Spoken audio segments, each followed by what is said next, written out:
C'est dans la salle Reine de la Paix de Sœur PSP à Maria Mama où la conférence a eu lieu.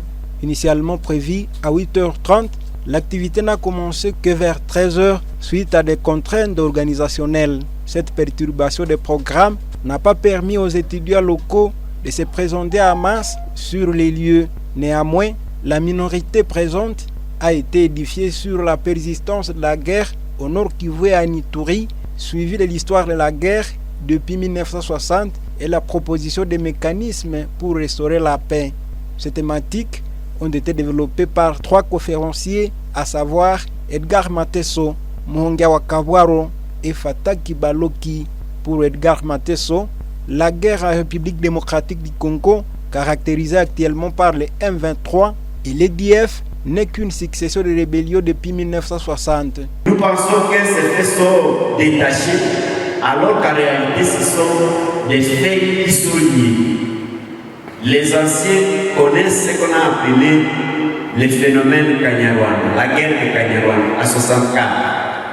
Ils ont connu à 82 la guerre de Mangrivi qui a opposé les Hutus et les Tutsis à Hutu. Ils ont connu la guerre de Mumbiri dans le retour en 1989. Ils ont connu les conflits de Toto dans le territoire de Walikale. La guerre de Laurent Kunda en 2007-2009, la guerre de M23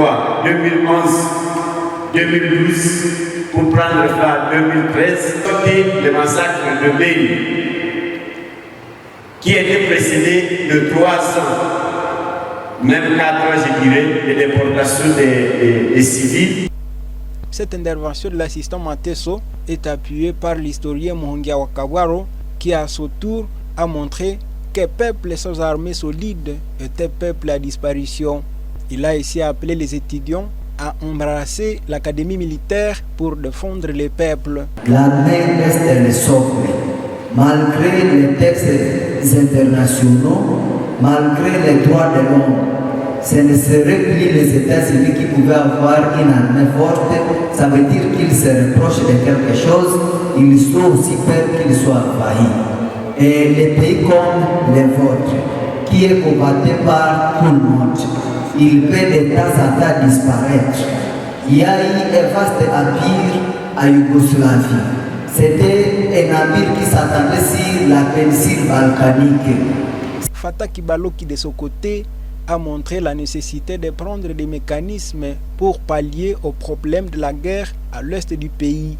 Et si vous voulez que nous on puisse donner maintenant notre plan de sortie pour que les 14 000 étudiants constituent, je dirais, le globule blanc qui doit maintenant, sur lequel nous pouvons compter pour nous tirer d'affaire, je ne sais pas combien peuvent manifester en mettant les mains à l'air.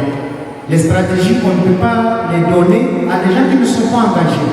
Après cette série d'exposés et de questions-réponses, les étudiants ont émis des recommandations qui pourraient contribuer à la restauration de la paix en République démocratique du Congo. Parmi ces recommandations figure la constitution des comités de paix dans chaque cellule dans l'objectif de dénicher rapidement l'ennemi. Au regard d'un nombre réduit de participants, des initiateurs se sont convenus d'organiser une autre activité dans les prochains jours.